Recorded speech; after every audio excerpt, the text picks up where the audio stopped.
Hey there, I thought it would be a ton of fun today to show you guys 5 of my family's all-time favorite dinners that only have about 3 ingredients in them. This will be a blast. I hope you enjoy it, and let's go get started. To kick us off today, we are making this amazing glazed brown sugar Italian chicken. I'm really excited to share this recipe with you. To this bowl, I'm adding in a half a cup of brown sugar. It might seem like a lot, but just trust me. Next, I'm adding in 1 packet of Italian dressing mix. I am going to stir these 2 ingredients together, and then I will set this bowl to the side. I'm going to pull out my 8x8 baking dish right now, and I did line it with aluminum foil. I do suggest you doing that just because your pan will be super messy in the end and it's just easier to clean. I sprayed the foil with a little bit of nonstick spray, then I added in my 3 large chicken breasts. Just make sure the chicken isn't really overlapping. Sprinkle the brown sugar mixture over the top, and then this will bake in a preheated oven to 425 degrees for about 25 minutes or until the chicken's cooked through.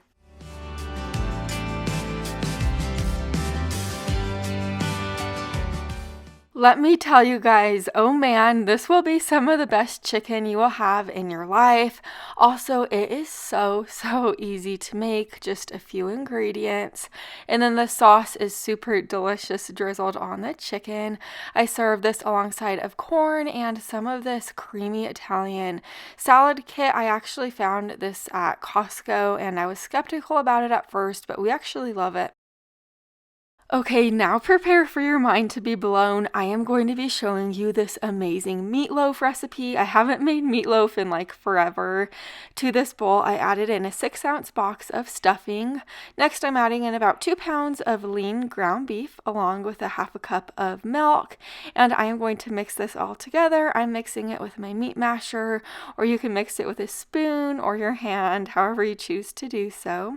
I brought this over to my 9x13 baking dish, and I am spraying this 9x13 baking dish with plenty of nonstick spray. Add the meatloaf mixture right in there and then kind of form it into a loaf.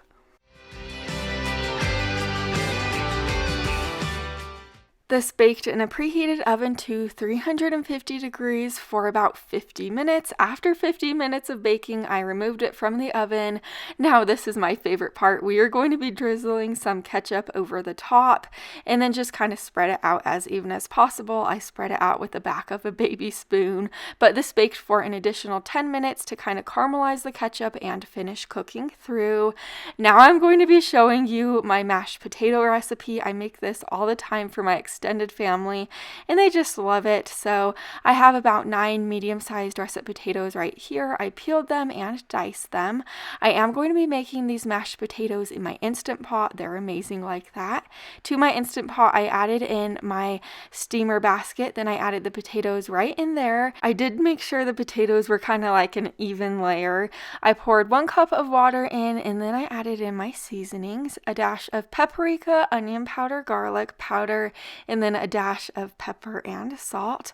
I clipped my steamer basket together, then I put the lid on top.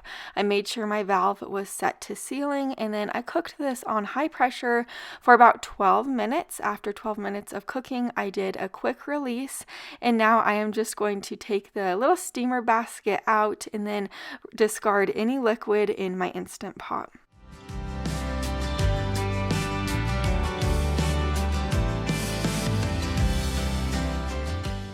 After I added my potatoes back into my Instant Pot, I tossed in 3 tablespoons of butter, a half a cup of milk, 3/4 cup of shredded Colby Jack cheese, and a little bit more salt and pepper. I am just mashing up the potatoes and mixing this with my electric hand mixer, just because it is so easy, cheesy like that, but you can mash up the potatoes with a potato masher if you'd like. But as you see, these are the creamiest, most delicious mashed potatoes. It's my favorite way to make mashed potatoes in my Instant Pot for sure, but this meatloaf is out of this world good. It is super flavorsome and rich, and then of course those mashed potatoes are just a perfect addition to this meal. I also serve this alongside of a side salad with spring mix, tomatoes, and feta cheese. Now we're making these Swedish meatballs over egg noodles with asparagus on the side. To my large pot on the stove, I'm adding in about a 32-ounce bag of frozen home-style meatballs. I'm also adding in a 10-ounce can of cream of mushroom soup, and then I'm going to add in 3 tablespoons of ranch seasoning. I do want to let you know, if you wanted to do this recipe in the slow cooker, you certainly can, but I gave this a stir, and then I'm going to add in about a third a cup of water, just so nothing burns to the bottom of my pot. I gave this another stir, and then I let this simmer on low for about 10 minutes. I did stir this often while it was simmering, just because you don't want anything to burn together. I decided to boil up some egg noodles to go alongside of our Swedish meatballs, but you don't have to use egg noodles. You could always cook up some rice or cauliflower rice, really anything that you'd enjoy. But here's the Swedish meatballs after the simmering time was up. My house was smelling so amazing. And here's my bowl of food. Of course, we just served our Swedish meatballs over some of those egg noodles, and they are so flavorful. I really think you'll be surprised. I also served this with some steamed asparagus. Whenever I make this orange chicken with broccoli, my daughter goes crazy over it. So to begin, I have a little under 2 pounds of chicken breast. I cubed it. Now over to the pan on my stove, I'm adding in about a tablespoon of olive oil. Once my oil is hot, I add in my chicken right in there, and I'm going to season my chicken with a dash of pepper, crushed red pepper flakes, ground ginger, onion powder, garlic powder, and salt. But you could really use any type of seasoning that you enjoy. I am going to stir the chicken around to coat it in the seasonings and cook it through right now. Once my chicken's completely cooked through, I'm going to add in about half a cup of this orange sauce. It's just kind of like Panda Express's orange sauce.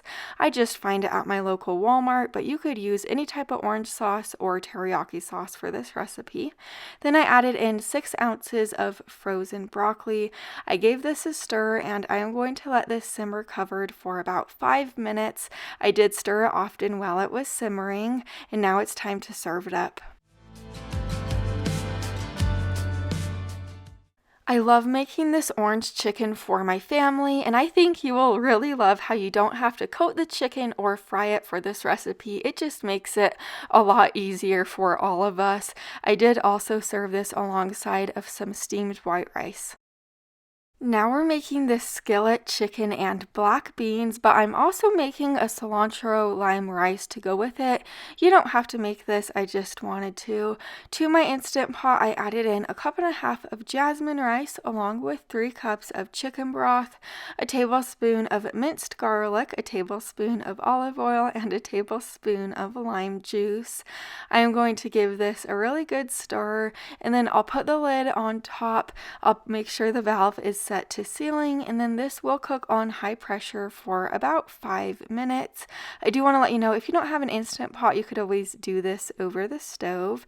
And then while this is cooking away, I am going to start on the chicken. So to the pan on my stove, I have a tablespoon of hot olive oil in there. I added about 2 pounds of cubed chicken breast. I seasoned the chicken with 2 tablespoons of taco seasoning. I'll cook the chicken through at this point, and then once the chicken has completely cooked through, I am adding in 1 can of drained and rinsed black beans, but you could use any type of beans you like, or you could use corn, really anything you enjoy. But once the beans are heated through, I took this off of the stove. But now, once my Instant Pot has done a slow release for about 10 to 11 minutes, I lifted up the lid once the pressure was all released from the Instant Pot. Now I'm adding in a third a cup of chopped fresh cilantro along with a tablespoon more lime juice. Give this a stir. Once the cilantro is super well combined in there, it is time to serve this up. So I just placed some of that rice in a bowl. I'm kind of making a burrito bowl out of this, but you can make anything you want out of this chicken and bean mixture. I topped the rice with some of the chicken and beans, and then a little bit of corn, sliced tomato, tomatoes, and then shredded cheddar cheese. This is super duper good. My little daughter always tries to knock me out of the way in her walker. It's kind of funny, but you could really make this into a burrito. You can make this over nachos. Really, however you want to eat this chicken and bean mixture, you can. You could also have it inside of corn tortillas. It's kind of like tacos. I would really love to have you over here at my channel, so make sure you're subscribed down below the video. I'll see you in the next one. Bye for now.